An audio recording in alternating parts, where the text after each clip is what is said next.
Welcome to Orlune Off the Course, the podcast where real women build real businesses.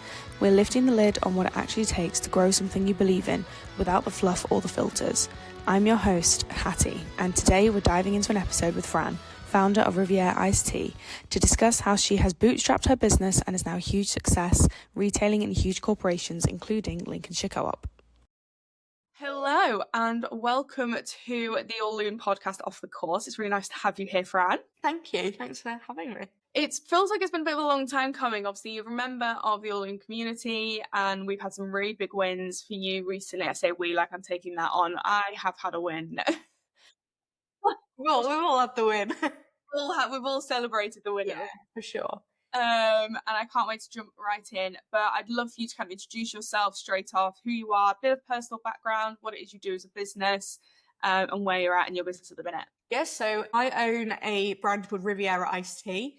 I started that while I was at uni. So I actually studied criminology at uni. I was very set on going into the police. And then during lockdown, I realised that wasn't for me. And I've always kind of had that niggling thing of I would love to start a business, but I just was so focused on this career that I didn't really have time to think about it. But obviously with lockdown, we had so much time to think, especially with me being a uni student. I wasn't on furlough or anything. So I just got to think and I started doing a bit of social media for a drinks company. And I absolutely loved the industry. I just realized how kind of great it was, how nice people are. So I started looking for gaps, and that's where, being a massive iced tea lover, I saw kind of a gap for a more premium iced tea. And then, yeah, it's kind of been growing since there. So we've been going for 3 years, and we started off in kind of cafes, farm shops, delis. So we're in about 250 of those. And then I got some wholesalers, and now we've just had the recent big win, which was Lincolnshire Co-op. So we've just launched into 97 stores with them. Which is crazy. Yeah, that's like a big step for the business, but amazing. Yeah. Incredible. So the criminology to iced tea and social media is quite a big drink. How did you find the transition going from essentially criminology to a social media role, I guess? Did that come quite naturally? Yeah, I mean, I think for kind of our generation, we're all online anyway. We all do. I was always pretty good at photography, and like I was okay. And I just started doing it for a few like local cafes, and that kind of just needed the help. And then I liked it, and then I did it for a drinks brand, and it was good to just earn a bit of extra money. And it was all kind of, TikTok was only just starting then, so it was very Instagram based. And yeah, I just really liked having that kind of like strategy. But I think the thing for me with it was I basically helped build them up to a point where they needed someone full time. And I, obviously having other clients, couldn't do that. A couple of them, with it being COVID, a couple of the cafes closed down, and I just ended up losing, I think I only had like 2 big clients left, and it wasn't enough to pay any bills anyway. So that's when I started the business. And then this got too busy, so I had to close that down. Is there a version, do you think, where if Riviera hadn't become what it was, that you would have stayed in social media? I think, I really enjoyed it, but I don't think I'm that great at it.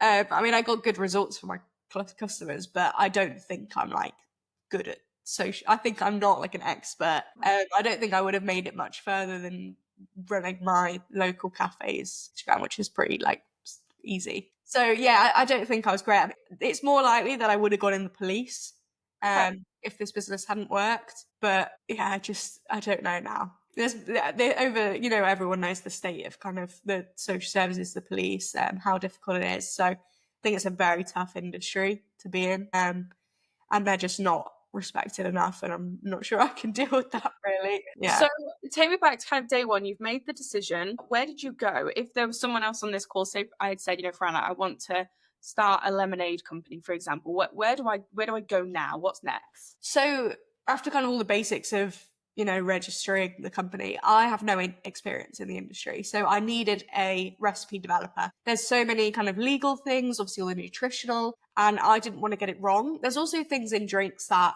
if you were just going to be making it in your kitchen, you wouldn't put in it, for kind of shelf life reasons, and all natural, but just different sweeteners that you wouldn't have at home to make it low sugar and things like that. So I found a recipe developer. I literally Googled it. My whole business is run by me Googling things so I can listen to podcasts. I had no experience.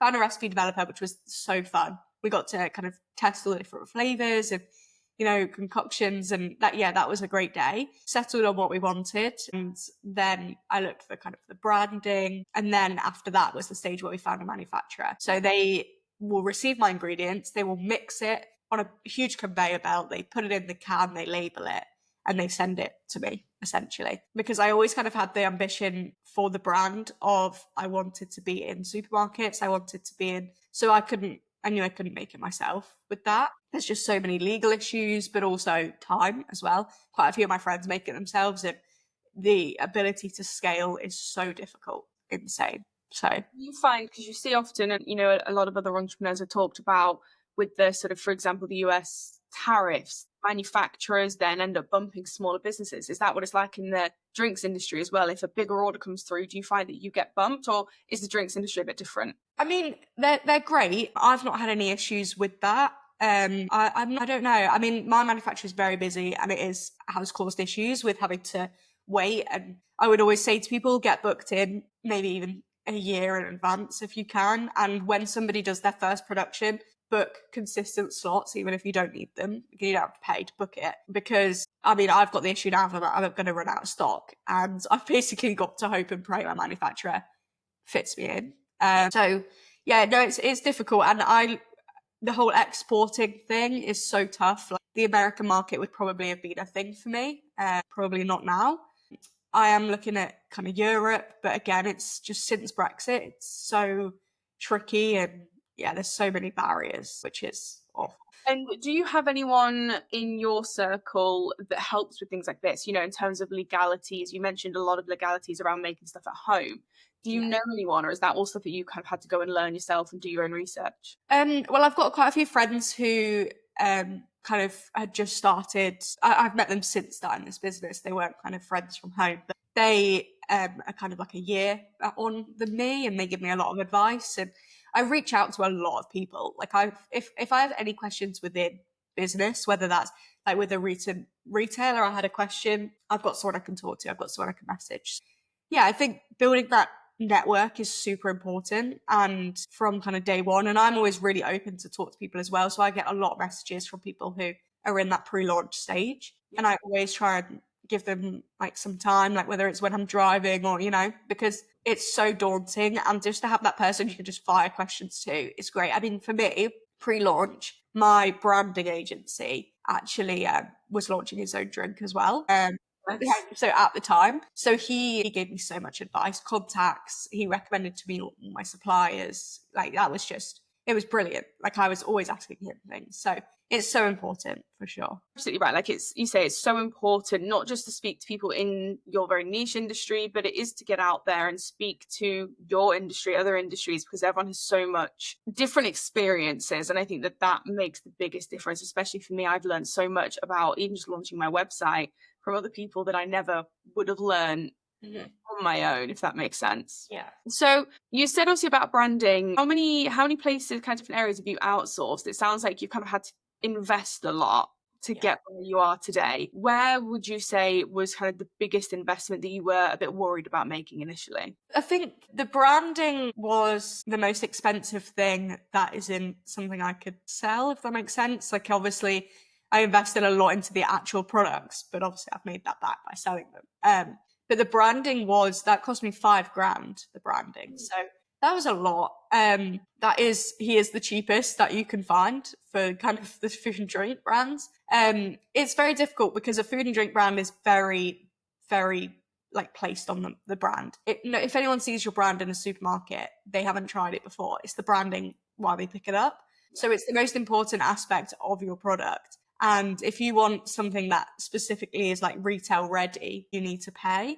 And I mean, I had quotes of up to 30 grand. There was 20 to 30 grand quotes by somebody who'd done innocent smoothies as branding, and it's insane. And he was kind of a freelancer. That's why his was lower. But yeah, that was a big investment. If I probably would have preferred to have not spent that, but I know I couldn't have done it myself. And it's just, branding isn't one of those that you should mess about with on Canva, unless you're kind of a service based, just doing a logo. You've got a physical product, as in food and drink. I think obviously clothing's different, but food and drink, don't mess around with your logo. Just pay. You see, I follow quite a few people on TikTok that do branding packs, and there's so much that goes into it. I'm always astonished. I say I'm very service, so for me, my logos have all been drawn up on Canva, flung into Photoshop, twiddled about, and done.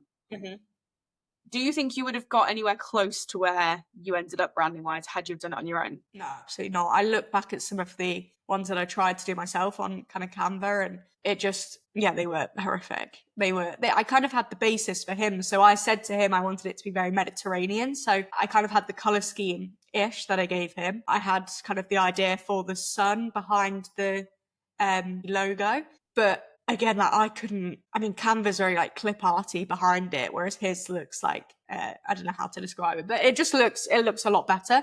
And even things like on the back of my can, there's like a little sun kind of picture, and underneath it says "Share your Riviera moment," and then it's like a hashtag, like obviously to get people like UGC and things like that. Like I probably wouldn't have thought of. But yeah, I think there's a lot you can do, and even I think now, so like I have more flavors coming out. And to go to him and let him figure out the colour scheme is like a godsend, because I did peach, lemon, raspberry, and mint, and then I was like rhubarb and ginger. What colour do I have for rhubarb and ginger? So he's had to think of kind of those progressions. So yeah, it would have looked rubbish for sure. I think, and there's that really fine balance, I think, between outsourcing and kind of wasting money, but almost not outsourcing and still wasting money. Like I have recently taken on, it has total different ends of the spectrum, an accountant, because I just can't do it. I'm wasting hours and hours of my week and I'm getting it wrong, and I'm just going to end up like with more fines than I did in year one. That's the thing. The thing with the branding is people think, oh, I'll save money, but you'll end up paying down the line anyway, because as soon as you get to a retailer, they're going to say, well, we want this changed, and they're not retail ready. Even in terms of kind of barcodes, and there's so much you need to make sure you've got right. And if you're then having to spend $5,000 down the line anyway, you might as well get it right from day one and have built up that recognition. Because if you're having a completely different can, completely different logo, 4 years down the line after you've just built your brand, it's such a waste. It's like having to change your brand name. It's just can be disastrous. Yeah, and like you say, I feel like that's more costly in the long run anyway. For sure. So moving over kind of to, you've talked very much about like retailers and your big win with the co-op, your co-op, sorry. Do you sell B2C as well? How have you kind of built that side? Is that something that you're just sort of not focusing on? So it was very much on the kind of back pedal at first. So for the first kind of 18 months, I was just in wholesale. And to be honest, that kept me busy enough. And I looked at it as people, were buying it anyway. But then I realized that people were trying it in a cafe. They wanted to then buy it for home, but I just didn't have it set up properly. My Shopify was rubbish, to be honest. And it was horrible to navigate. So I did a big overhaul about October of last year. Got it very much e-com kind of style, easy to navigate, easy to see, products at the forefront. And yeah, I've been doing a lot since, been doing Facebook ads, and that arm of the business is now really growing. It was probably at like 2% before. It's now probably about 20, so it's getting there, maybe close towards 15, but it's good to have that extra avenue, and it's also good for kind of brand recognition, social as well, because people try it in a cafe, they don't really take note of what they're drinking, especially if my cafe is decanter. So that's kind of like, it wasn't really building my brand recognition, whereas this year I felt like my brand awareness has really increased since that. In terms of kind of TikTok, people saying they're trying it. And I think that has had an effect on my kind of wider, one of my wholesalers is an office wholesaler, and they kind of used to take about 16 boxes a week. Now they take like a full pallet every month. They're really increasing. And I do think that would have helped, people seeing it on TikTok, asking their bosses to get it in. And yeah, the power of social media is crazy. But yeah, D2C is tough if you're in food and drink, because it is a luxury, and it's not something that lasts. At the end of the day, you're going to drink it. But yeah, it's good to have different avenues for sure, because you never know. If we have another COVID again, my wholesale's gone. So yeah, it's great. And that's exactly why I've now got into retail, because you need those different avenues. If we have another lockdown, supermarkets is the only thing people are using. So it's important to kind of diversify for sure. 100%. I feel like it's really kind of keeps that sustainable growth. Yeah. So when you first started, obviously you said your farm shops, delis, did you literally take a crate in, knock on a door and say, hey, can you please stock this? How did that go for you? Yeah, so I was so scared about that. So the first year I had a full-time job and I did not do any of that. I was cold emailing, sending out samples, and then basically hoping that they would just order. Like, it was so unmethodical. There was no follow-ups. It was just horrendous, to be fair. But after I kind of lowered my hours there and went part-time, I had more time, and that's when I got a lot more strategic. So I did hire someone at one point as well to do telesales. So, and I've just actually rehired that. So they will call, they will kind of give the brand a bit of a story about the brand. That always works. And people buy off people. They buy because you're a small business, because you're UK based. That's what you have to push. Because at the end of the day, we can't kid ourselves in thinking that a restaurant or cafe would choose us over Lipton for about 17p when I'm £1 over £1. So you have to use that. You have to think of the other reason they would want to support. And that is that they want to support a small business. They want to support female founded. They want to support the fact you're based in the UK using British suppliers. That's like it's a big thing. And so we'd get the interest on the phone. They'd say, yeah, we're interested in that. I would then go in. So I would do sales drives all around the country. I would go in with a can of each flavour, ask to speak to the manager and get 5 minutes of their time. Try and hit it when it's not busy. And that has always been my biggest success. If I manage to get the manager, they normally say yes there and then. If not, they'll say yes after, because they know you then. And those stockists where I've met them have ended up being my longest ones as well, because a lot of them are buying for you. So yeah, that's definitely the best way, knocking on doors. It's so daunting and you will get no's, but that's just one of them. As long as you're methodical with your follow-ups, you have to follow up and you have to almost bombard them to follow up. Like 5 emails, a call, like you have to, it's very much out of comfort zone. Yeah. And I think people forget about that.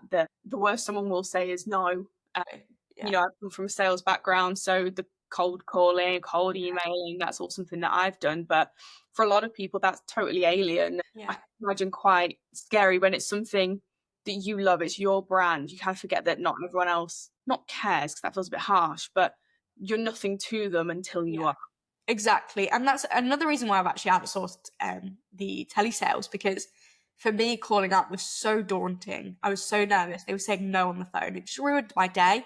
And I then couldn't focus on other aspects, because I'm an emotional person. It does hurt when you get a no. So anyone who's saying it doesn't hurt when you get a no, it's just lying. And so I did outsource it, because at the end of the day, this guy who does my telesales, if someone's saying no to him, he's like, okay, it's not his baby. So then he kind of writes it down that it's a no. And it just feels less kind of painful when you see it written down, as opposed to, when somebody's gone, no, down the phone. Not interested. So it's definitely, but it is tough. Going back to what you said about B2C, sorry, that is tough in terms of, rejection, anger. The customer service is tough. I've figured out since selling a lot online. It's just things go wrong with couriers. And, for me, to be honest, even before I started my business, but I know that couriers just get things, they throw things, they don't care, they lose things. I'm aware some people don't know that, and I've had a lot of hate for couriers losing things or damaging things, and it's rough. You get very abusive messages sometimes, and that is just the reality. So you just have to realize that people are like that. And if I've got so many returning customers, I have about a 30% returning customer rate, which is really high for food and drink. But if somebody orders and it just slates you and treats you rubbish, and they're not your customer, and you don't want them, to be honest. It's not worth the £24 spend. It's not. Yeah. So it's a hard thing to get over, but try not to be too disheartened when you get that. Someone complaining. I had somebody complaining the other day because they ordered the wrong product, but obviously I didn't know that wasn't what they wanted. So I sent them that, and they left me, even though I emailed, they sent me obviously a very angry email, and I explained and showed a screenshot of their order and showed a screenshot of the website, but I still then got a 1-star review. It's one of those things. Dealing with it. Unbelievable. Yeah. That was annoying, because I try and maintain a good kind of 4 or 5 star, 4 I think it's 4.8 star rating, and then you get someone a 1 star, and it's completely out of your control. And I feel like one massively hurt. I feel like a 1-star review hurts your review more than a 5-star does. For sure, because the first, I don't know whether this is just me, but when I go onto a business, I always filter and look at the 1 stars first. Yeah, I do. Even if there's like 3 1 stars, but like 10 5 stars, I would look at the 1 stars. Just because I want to see what they're like if something's gone wrong. Like if somebody has lost my parcel courier, the brand has to sort that. Yeah. Because the person doesn't count. So if I want to know how they deal with it. So if they go to that and see I've sent her the wrong product, they're annoying. Not going to look great. Yeah, annoying. I wanted to come on to sort of customer service, and how have you found sort of stepping into that role? Because I feel like for you, it's not just about being a business owner or a logistics manager or a finance director in social media. You've also got to battle being a customer service manager as well. Do you do that? So do you have a software that does that for you, or are you very much old school and at the minute it works that people email in and complain and you personally have to deal with it? Yeah, it's old school. So I don't get enough at the moment to warrant it. Yeah, luckily. But yeah, there's a form on my website, so I just get it and I reply. I do try to reply with my nice header of my face, just so that they know they're speaking to a young girl, not some huge corporation. I've had a few where they've thought it was a huge company. One man sent me a very aggressive email saying my customer service team were awful, and he'd called us and we'd been rude and dismissive and hung up on him, and we couldn't speak English, was his words. And obviously he's not called anyone because it's me and me alone. I did email him back and explain that it's me, so you've not called me. He must have called a random company who was very confused, and no wonder they hung up on him. And I don't even have my phone number anywhere, so I was very confused. And yeah, he just still didn't take that. But anyway, yeah, I've probably had about 4, which in the grand scheme of things is not okay. That's not perfect. That's something to shout about in itself. Yeah, just 4 extreme abuse. Yeah, 4 abusive messages is fine. Yeah, it's okay. Yeah. And we've touched on social media a few times. Obviously, I follow you and have done for a while. How do you differentiate between the two? Have you got like a really clear strategy for both, or for one and the other one's less so? How do you deal with running 2? Yeah, so I kind of try and do the behind the scenes on the kind of building the brand page. So that's kind of behind the scenes. Also, I'm trying to use that page to build up a really great kind of following of other business owners, which I have managed to do. Majority of people who follow me are business owners who are really supportive, and I have got loads of sales from that avenue as well. But it's really great to have that kind of, we can ask each other questions. I can give my little bits of advice that I've kind of found, and yeah, it's a really great platform, and I've actually managed to create a bit of revenue from that as well, which is incredible because I never set out to do that. I don't want to be an influencer. I want to be a business owner, but because I've got such a kind of niche following, I have got a couple of paid partnerships from it, which I work as a pot wash on a Friday and Saturday, right? I work on a bar. You have to do what you have to do when you're building a business. But the issue is with that, even though I love it, like it's great working behind a bar, but I'm working till 2 a.m. and then I've got to get up at 9 a.m. and sometimes even earlier if I have a market, and it's completely killing my kind of alarm, like my body clock. And I'm tired on a Monday, and it's not good. I also then don't really have a weekend. Like it's not. So if I can find a way of being able to make some money from home and alongside the business, that would be incredible. Yeah, so that's something that I've kind of tried to do. But again, like very much days in the life, I post on there. And then the Riviera page, I have tried to keep a bit more professional, still showing that kind of brand thing, stuff like, how to make my brand go viral, or day in the life of a business owner, but a slightly more polished one, without the kind of downs. But yeah, that's kind of how I'm differentiating. Okay. And how are you battling, kind of touching it there, with a lot going on, which I think a lot more business owners than admit online are part-time somewhere, or have a partner supporting them, or a parent, or whatever that looks like. I think it's really glamorized online that we all just set up our businesses and off we go. That bit I feel like is such a kept secret, which I hate that.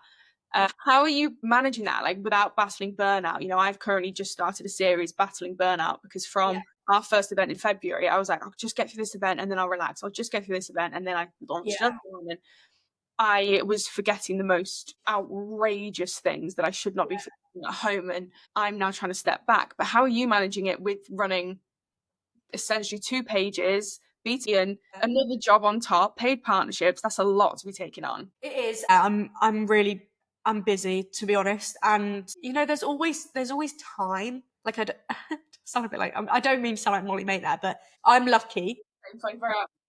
Yeah, I don't have kids. I live with my boyfriend, and that's it. Like we don't have dependents. We're very lucky in that avenue. He works a 9 till 5, so he's then home. That is good. And when my parents do help out a lot in the summer, so they're actually retired. They're quite a bit older, and they help out with. My dad takes my parcels to the post office for me, and my mum comes on a lot of markets, bless her. And so that's a huge help. But I did, when I had my full-time job, I had burnout then. And I never thought I would. I worked in hospitality full-time, but we could do overtime. And I used to work 70-hour weeks. I'd work 10-hour shifts 7 days a week. I didn't have a day off. And I loved it because me and my boyfriend met there. So we both worked there. My best friends worked there. So I didn't feel like I was missing out on a social life because we were socializing at work. And I used to say all the time, everyone used to say, you need to go home, you need to. And I go, mate, I'll sleep when I'm dead. I used to say that all the time. What a stupid saying, honestly. I remember I had burnout because the brand was on the back burner. When people ask me how long I've been going, I hate the fact I have to say 3 years because the brand has been going 1.5 years. Like the first 1.5 years, I can't tell you how little work I did. I would send out an order or 2 a week, and they were cafes that found me because they were in my local village. And it's annoying having to say that. But I would say, unless you're raising investment, you have to work full time. You can't live off couldn't at the time, Friday and Saturday night working that's £200 a week. And they're not guaranteed shifts, you can't. And so you do have to work full time, but when it's an out of, I think it's when I'm not home from home rule. I've got a few friends who work from home and manage to, do the business a little bit during the day. But when you're in a hospitality or in the office, you can't do it at night. You need to switch off. And I remember we had Christmas. My venue, luckily we don't have to work Christmas at my venue, closed for 3 days. And I was so ill. I can't even explain. I went to the hospital at one point because I thought I was having a heart attack. My chest my arms down to here, which is all heart attack symptoms, and up to here, I felt like I was being squeezed, but like in so much pain I couldn't breathe. My heart was felt like it was skipping beats. And honestly, I was like, I'm not one to run to A&E. I was like, I'm dying. This is not good. I'm having a heart attack. And I was throwing up. I felt sick constantly. I didn't eat or drink. It was horrific. Went to the hospital and they were like, you're having a panic attack. And I was like, it's been going on for 3 days. They were like, yeah, that can be a thing. I was like, what? I'm very lucky that I don't have any mental health issues. Yeah. Like, what is going on? And they were like, you need to, and they were like, what are you doing? And I was like, I've got a job. And the job at this time had gone quite toxic in terms of managers. And I've spoken about that online, but and all my friends had left at this point as well. It just didn't turn very nice. They were like, you need to quit that job. You're not. The doctor was like, listen, you're 23 years old. Quit that job. That's not. You can't do it. If you were any older, this would be a concern. I was like, oh, Christ, okay. So I handed in my notice in the January, and I said, I can't. So I went down to part-time there, but they didn't really understand that because I was so used to doing big hours, so I just left. Yeah.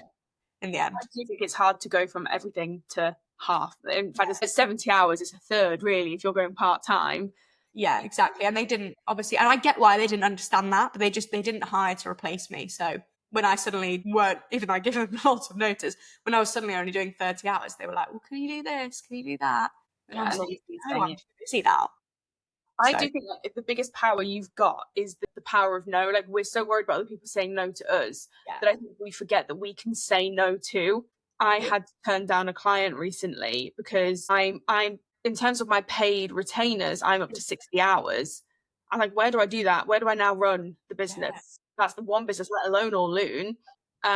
Wedding planning and house renovations and all of that's going on. And very similar to you, I ended up in hospital with a heart problem. And I was like, I'm 27. I shouldn't be in hospital for a suspected heart attack. Yeah. And I'm so, honestly, as soon as you said it, I thought, oh my God, I'm not the only one. I've never spoken to her. I'm so embarrassed. Yeah, same, because it wasn't a heart attack. I'm like, oh God, I called the ambulance. I was at home and my mum, even trying to take my top off, I couldn't because all the pain was down this arm. And yeah, which is heart attack symptoms. Yeah. And I was like, this is insane. I say, I can't be my age and struggling with heart problems. And mum was like, no, I'm ringing an ambulance. So she did. And they were like, we're coming out. And mum was like, well, you're going to be hours. Like, we live 10 minutes from the hospital. I'll just drive her. And they were like, do not move her. So they came in and they took me in the end. And I was like, this is insane. And I really wish more people spoke about that, that's not okay. Now, but I think it's really hard because you see online when you first launch, you need to give it your all. And especially, we are younger, and I mean, you're obviously younger than I am, but even that, like,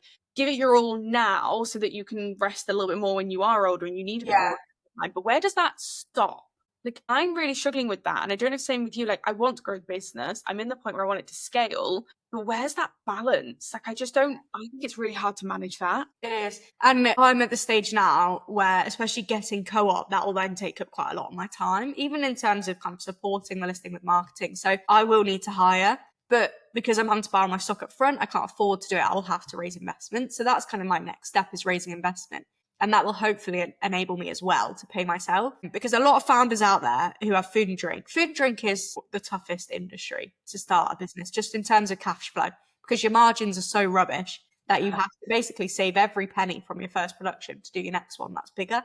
And that's kind of what I'm finding. Every time I do a production run, I have to double it. So because the brand's growing, but double costs probably an extra quarter, because obviously there's breaks in margin, but the margin's so rubbish that I have to save majority of what I sell on my stock, kind of profit wise, because obviously there's lots of other costs that come with running a business, to buy the next thing, which is why I'm having to get so kind of guerrilla with my marketing in terms of standing with a cardboard sign and things like that, because there's just no money. So scaling with a bit of being able to do a bit of ad spend and a bit of, hiring someone to do sampling would just be incredible. And that's kind of my next thing. And that would obviously help alleviate the burnout. And I think that's what you've kind of got to get to. You have to hustle in the first few years. There's just no way you can't, really. I don't believe this whole get up at 5 a.m. thing's crap. Like, I don't wake up at 5 a.m. I literally woke up half an hour ago. I woke up at 8:30.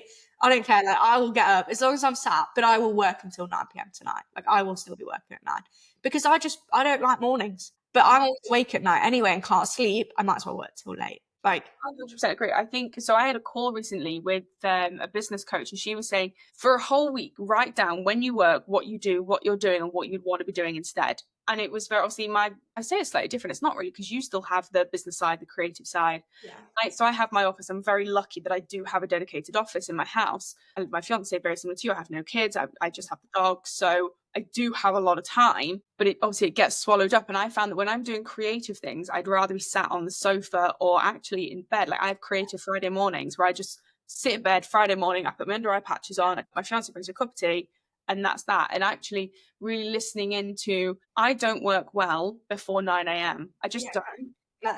So why bother? So instead I get my housework done, the jobs, the washing up, the food prep, the dogs walked. Yeah. So by the time I sit down at 9, I can work solidly through, like you said, until 7, 8, 9 at night. And I'm like, oh, well, I'm done. Like, that's my day. I'm just kind of flipping it on its head. Like, who says I have to rest after dinner and sit down and watch TV? Why can't I do it that in the morning? Yeah. Exactly. And I think the thing for me is as well, like, there's a lot less distractions at night, I find. Yes. Because I think with our generation, I'm such a TikTok scroller. Like, I'm addicted. I wish I never downloaded that app. Obviously, I need it now. But and especially because my brand's on there, I kind of justify it as, oh, I'm working. Yeah, I'm looking for leave. Yeah, I'm just scrolling. So having that's kind of not as active, like in terms of my friends messaging me or whatever at night, they're busy doing things. So yeah, that's like a good time. I also try and get a bit of admin done on a weekend if I can as well. It's a lot. Yeah, that's just, you just kind of have to. And yeah, like I said, my parents are very supportive of work, helping with the workload. And how do you relax? What is your go-to? I'm a big reader. I'm also learning to run. I'm running a Sheffield 10K and then a half marathon next year. Nice. Just to add to my plate. What is it that you do to relax? So I play a lot of sport, but I play hockey and football competitively, so in teams. So I have training on a Wednesday night, training on a Thursday night. So that gives me something to get out of the house for 2 hours and see my friends. We go to the pub after, with football. And then on a Saturday, I play hockey. On a Sunday, I play football. So that kind of takes up the morning of both the days. And then if I have a bit of work to do in the evening, I can. I'm a big football fan. So I go to forest every week. Yeah, you just have to, for me, sport is the one time when I'm not thinking about the business because I'm so focused. Like, I'm obviously on winning the game, very competitive. So yeah, that's a big thing. But in terms of at home as well, I'm a Netflix girl. Are you?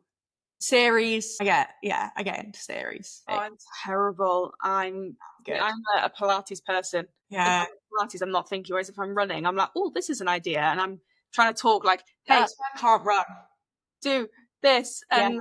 I get home and I've got like a notes of to-do list. Like, it doesn't clear my brain. That's why I can't run, because I'm just in my own thoughts, and actually I end up worrying and then being like, I want to be home now.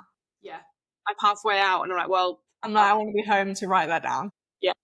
yeah, I don't go anywhere without my phone or a notepad or something. Yeah, it's honestly, I'm not very good at being within my own thoughts. I'm definitely like, I remember I went on holiday in February, and I actually spoke to kind of the group about this, but I didn't want to go on holiday, and I'm such a holiday, and I've got a holiday booked actually in June.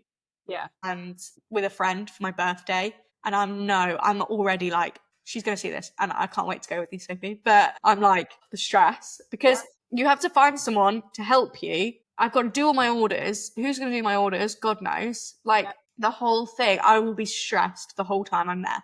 And probably like, if something goes wrong, I'll be like, get me home now. I need to be home. Like, it's awful. And I remember, so January I went away, and I think I am in a better place now, but I was in a very bad place in January, February, like very mentally, like, I'm going to quit the business. I'm not going to be able to do this.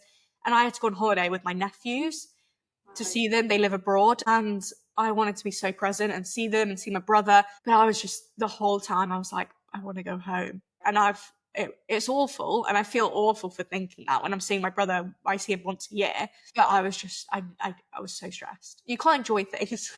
No, I do. Like, I love that, your honesty. It is so hard. I've got, I'm away next week for a week, and then I've got 4 days at the end of May, kind of rolling into June, my partner's birthday, and I'm the same. I'm like, I don't want to do it. Like, how?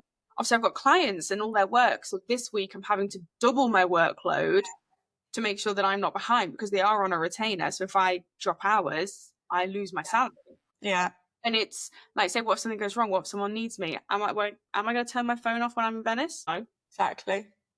Yeah. Next week, I physically cannot have my phone on me throughout the day. Like 9 to 5, my phone cannot be on me. And I'm like, I don't know how I'm going to cope. No, I would just so stressed. And realistically, I'm not a surgeon. No one's going to die. Yeah, that's what we have to think. But it's your baby. It's so hard. And I think that's just something that just isn't talked about enough. No, exactly. And people think, they don't understand how emotionally involved you get and how much rides on it as well. Like, when you put in the money that you have to put in for a product, it's just, you need it to work. And that feeling of like, if it doesn't, something goes wrong, and it's the worst feeling in the whole world. Like, it's the sinking feeling you get if something goes wrong. It's just, I guess I'd say product businesses where you've invested so much more is even scarier than a service based. Yeah, for sure. Yeah. But one of them, money comes and goes, as they say. It does. Even though I don't feel like that. Rather it comes and doesn't go. I'd rather it comes to me.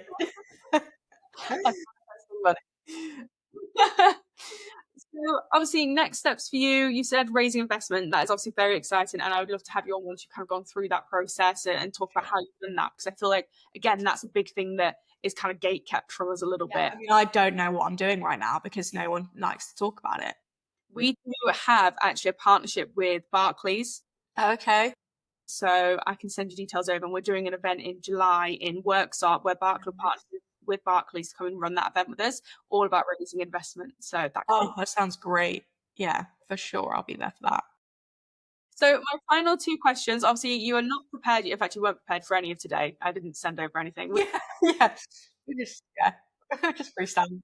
First question, which I'm pretty sure I know the answer to. You've gone out for a coffee or a tea or whatever. What drink are you grabbing? What's your Starbucks order? Or it depends. If it's afternoon, iced tea. If it's morning, I like a matcha. Still tea. I do love the tea. I don't like coffee, so matcha's been a really great recent thing. I know it's not recent, but like recent in the UK. Amazing. Love matcha. So every morning I have that. But then, I'd always choose an iced tea after at a restaurant, even though they don't always stop mine. Imagine, people take like little ketchup syrup, like sachets in their bag. You should take your Very nice to you. Yeah. One day, hopefully, it'll be on all the menus. That'll be fine. You should go anywhere. Yeah. My final question: what is the one thing that you wish that you knew that you don't currently know? I feel like we don't talk a lot about what we don't know. We always talk about what we do know. That's a great question. Like for me, for example, I said my first time I did this just to kind of help. I said I didn't understand TikTok. I didn't know how it worked. And I then went on a journey. My current one is I don't really understand how Pinterest marketing works. I'm trying to learn, but I don't really understand that. And I feel like I should know. Well, maybe I should say, I think raising investment. Yeah. Because, and then hopefully when I come on here again, I will know. Because I think I've been listening to podcasts about raising investment, like Grace Beverly, and it's literally all, where do you find an investor? Go to Soho House and network. What? I live in rural Newark in Nottinghamshire. Like I've not got a Soho House. I've not got anywhere I can mingle. Like it was so like out of touch. I felt, no disrespect to them, but I don't have a Soho House membership. I also, like, what is the first steps? No one said what I do. Like that's great, but before that I need to like have something set up. Surely I need to have, legal. So I don't know what the first steps are. I couldn't even tell you what I do first. So I will figure that out. I'll see what I can do to help. I'll put with my lady. Yeah. No, I agree. I think, and like I say, a lot of podcasts, that's why we wanted this podcast to be like it is. They are very much, like say, out of touch. It is the, how's your business doing? Yeah, well, I'm struggling with exporting. Okay, cool. But I just want a brand. I just want to make a product. I just want to launch. Would be good. So yeah. Well, thank you so much. I do feel like there's just so much we could cover, but thank you for being honest and open. I really do appreciate it for coming on. And I'm genuinely just so excited to see where you go. I just think it's going to be huge. I'm so excited about it. I feel like things are finally happening. Yeah. Finally, after 5 years. years. A year and a half. Yeah, a year and a half, not 3. Well, until next time, thank you so much for coming on, and we will see you very soon. Thank you. Thanks so much for listening to Orlune Off the Course, the space where women building businesses don't do it alone. If you loved today's episode, make sure to hit subscribe, leave us a review, and share it with a fellow founder who needs to hear this. I'm Hattie, and I'll see you next time.